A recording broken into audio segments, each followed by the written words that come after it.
Alright, hello everyone, welcome back to the channel. This, of course, is another anime reaction video. Today, we are, of course, getting into more Gintama. It's actually been a little while since I've recorded anything. I know it doesn't seem like it based on the sort of upload schedule that I have, but today we're going to be getting more Gintama, episode 47 and 48. Almost at the 50 episode mark, which is crazy to think about that we've gotten so far in... I guess it's not that bizarre because it's been, at this point, 5 months since I've started, about 4 or 5 months since I started anime reactions. But either way, that's just something I think about for a little bit. But what the fuck was I gonna say? I don't even remember. Let's just get into these episodes. I'm really excited to see more Gintama. Let's go. As always, links in the description to the uncut reactions, the full uncut reactions on Pixel Drain and BitChute. So go ahead and watch the uncut reactions over there, and then come back to YouTube for the discussions. Okay, so while that was a really funny episode, and pretty much every single episode of Gintama is gonna be funny, but I will say, and I can't vouch for the author, Sorachi, as to what he wanted to do with this episode, or this, I guess, the original chapters even, what he wanted to, like, the story of this chapter to be, but I think it can be definitively said that his goal was to be like, the main joke of it was supposed to be that just because he looks scary doesn't mean he's like a bad guy, and it's just a big misunderstanding. And I think maybe it might have been part of the episode or the chapter that he wanted people to also like be in the same shoes as Yorozuya, in that they think he's scary and he's plotting something evil, but then it's like he's fine, but at the same time, maybe not. Maybe that was just supposed to be the main comedy, is that we know he's clearly not a bad guy even though he looks scary, but Yorozuya continues to think so throughout the entire episode, because that's exactly what happened. I called it really early on because I don't know, that just seems like a place where it would go. Like I mentioned, Tonio Trussardi, I think his full name is, from parts 4 of JoJo, where it's definitely more deliberately you're supposed to be on the sides of the protagonist of the episode, in thinking that he's got something going on, he's secretly a bad guy, and it's not until the end where it's definitively confirmed. This seems like a more toned down version of that, where it's never really explicitly you're never really supposed to explicitly infer that he's something evil. And I think maybe part of that is because in that episode of Diamond is Unbreakable, part 4 of JoJo's, they don't really explicitly say he's a bad guy. They just say we should be cautious because he's a stand user and there might be something up. And most of it is left up to the audience's interpretation on what any of that really means. And for this one, it had the characters really freaking out about how he's evil and he's going to take over the world, even though he never really shows any signs of that. Hattori doesn't really show any signs of being like a bad person that wants to take over the world. So that might also be part of it. Other than his intimidating look, it's not really anything to like definitively point at and be like, yeah, he's going to be evil. And I think that's probably part of why I was immediately like, nope, he's not evil, he's a good guy, because of the way he was designed. He's clearly designed to be a very intimidating looking, evil looking kind of guy. What was I saying? Yeah, so he's very clearly designed intentionally to look evil, with the fact that he's huge, he's got black eyes, and like the pupils or whatever are red, and the way he was first shown, he's got a lot of shadows going on, and there's the red background there. But I think that's probably part of the reason why I immediately was like, nope, he's gonna be a good guy. There's no way he's gonna be evil, because knowing Gintama and how they like to fuck with you, they're like, they set up one thing and then they're like, oh, you thought it was gonna be that, you idiot? It was clearly this other thing. So that was probably part of it. I mean, let me know in the comments. Did you actually think he was gonna be like, at what point did you realize he's not a bad guy, he's just misunderstood because of the way he looks? Because I think the latest somebody could pick up on that would be when he said it himself, when he was talking about how he wanted to be a flower and how because of the way people treated him based on how he looks. And I think that's the latest you could reasonably think that he's actually secretly a bad guy. But to be fair, it could have also been a case of they're telling you that, but it's like, and saying that he's actually a nice guy despite how he looks is a subversion of your expectations of him being evil. But then it could subvert your expectations a second time by him trying to say he's a good guy and he wants to be like a flower and not be like judged based on how he looks. But he actually does want to take over the world. But I don't think so. And it unfortunately didn't really end with them having like a heartfelt speech and like saying, we're sorry, we treated you wrong. They just sort of said thank you for him saving their life, and then they went back to live. But Hattori, he seems really happy here at the end. He's got a cute little smile. Well, maybe not super cute, but you know what I mean. He's got an innocent smile, I'd say. I don't think he's ever gonna do anything evil. If he does show back up in later episodes, I don't think he'll ever do anything evil.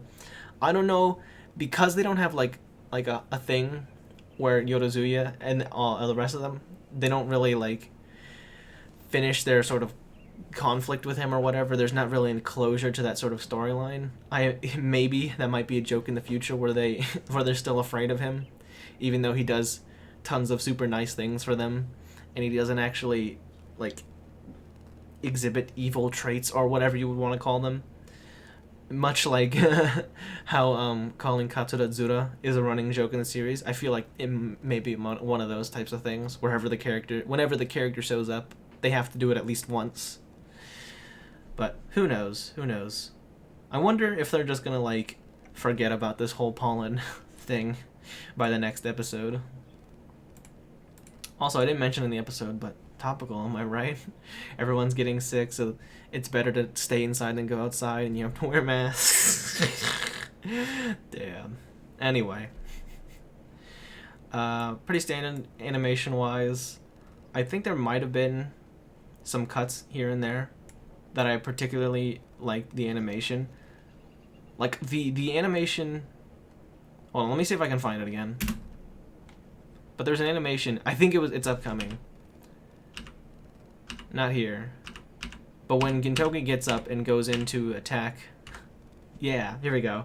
When he goes into attack Hattori again. The way the camera moves, it's really nice. I liked it. It's a small little thing, but I really enjoyed it. Was there anything else? Not really. Other than I mentioned in the fact that they reused some animation from when they were running up here. But instead of being really lazy about it, they just used it to accentuate the speed at which they're moving by reusing it very quickly, which I kind of appreciate. It's like how they say, like, the less resources you have, the more creative you have to get in the way you do things. And like, higher budget always generally makes higher quality things, but it's nice to see the little things that the team working on something, like the way they try to mask the limited resources they have and still come out with like a good product. Like, I think the best example I can personally think of off the top of my head is the original Silent Hill. The only reason they put in the fog was because it would be too hard to render the entire city, so they had to use the fog to cover up the fact that they couldn't render everything, and it ended up being a really like good thing for the game, because it ended up adding to the atmosphere of dread and terror or whatever, because you're unable to see very much around you. So I feel like it's kind of similar, that bit of reused animation. It's similar in that vein. It's not to be lazy and take up time. It's to use the resources they have to make it the best product they possibly can with the budget and the time that they have, you know? So that's pretty much all I had to say about this episode. So, oh yeah, the bit where Gintoki and Kagura were role-playing as a family. The little baby. Sorry, I thought that was really funny. But yeah, let's get into the next episode, episode 48. Okay, so I definitely didn't forget that I wanted to do this. And I'm definitely not stopping in the middle of my recording of episode 48 reaction to Gintama because I forgot to look up the voice actor for that one guy, Hattori.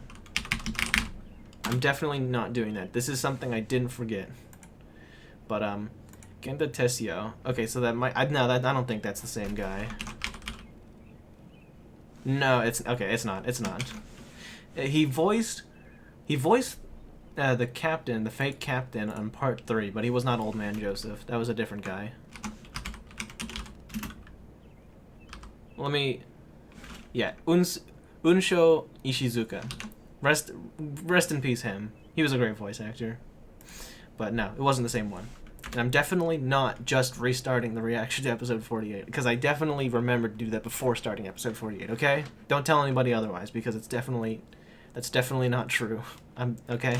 Alright, so first thing that I want to say quickly, off the top of my head, is I'm kind of glad that they decided to go with the, leave it up to your interpretation route for that, because man, that was a really okay. Most of them, I'm kind of like my mind is a little bit of a mess right now because I was not expecting that from Gintama. So I'm gonna go through the episode, just like think about it. I did really enjoy the first half, where Gintoki and Hijikata were inadvertently foiling a plot to assassinate Hijikata this whole time.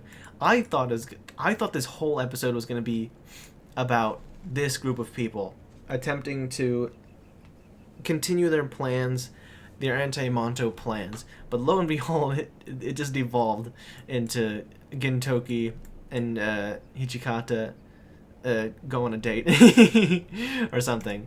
And it was a lot of fun. And man, but I do hope they go into more, not completely 100% serious, but like bring in some more serious elements in regards to the anti-Amanto groups, mostly because I love Katsura. He's such a fun character, especially with all his interactions with the other cast members, and especially I want to see more of Katsura and Kagura hanging out because they got along surprisingly well in the Go Ninja episodes, I think. So that'll be really interesting. And they brought Takasugi again, which unfortunately didn't show up this episode.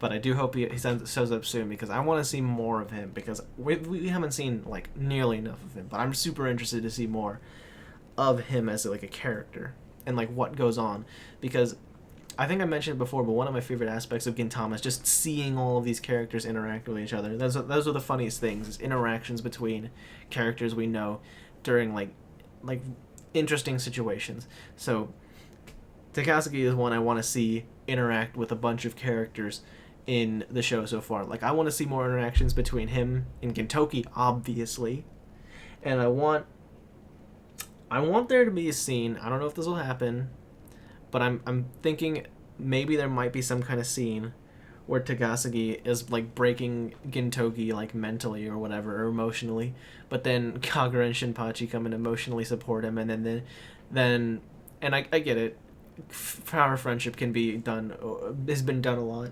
so but still it would be really cool if that happened in Gintama, mostly because we've seen these characters for so long and I love them all. But yeah, I also hope to see more Takasugi and Zura interactions, because they had some interactions before Takasugi met up with Gintoki again, and before he like manipulated that guy, that father, the robot guy, into attacking the Shogun. So that's something that'll be really interesting. But again, this is all like future Gintama that was seemingly set up at the beginning of this episode, that there's going to be more to come down in the future, because even though there wasn't much regarding them and it was mostly just failed attempts to assassinate Hijikata, it was brought up at the beginning. So because they mentioned Zura and Takasugi were laying low, so that means they've obviously got to come out of hiding at some point. But anyway, Also, not much else to say other than this was really funny. I like the My Neighbor Pedro thing, but I also really thought it was funny. Pedro was also in the office or the movie theater watching it, and he got everybody just because they were scared of him to sit down and watch the movie in quiet. And at the end of it, everyone was crying because of how touched they were. But one more thing I want to mention about the first half is that even though they were stubbornly battling, and even though it was Gintoki faking it, and I don't remember, did Hijikata say that he knew he was faking it the whole time or something?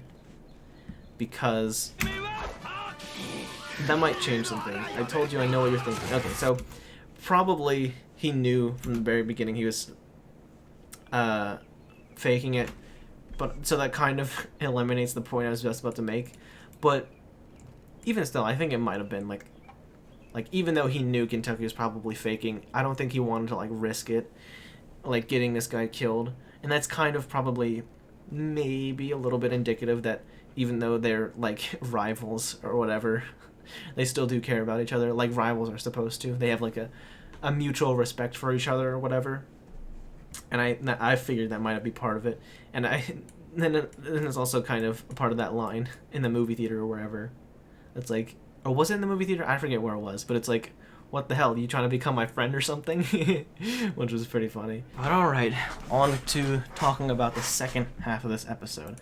So that was an interesting way to tell the story. It started off with Kagura. I thought maybe they were going to go with a plot where like Kagura is having trouble making friends. Speaking of which, it's been a while since we saw that one princess that Kagura made friends with, where she had the sticker of a photo they took together on the handle of her umbrella, which we haven't seen that close up, but that'd be a cool little detail if it was still there. But anyway, and then they introduced this old man, and then I think I feel like the anime was like subtly just like hinting at the fact that the old man was the guy who died, maybe. But I think I like the way that they kept it purposely like vague, not outright saying anything, leaving it up to your imagination.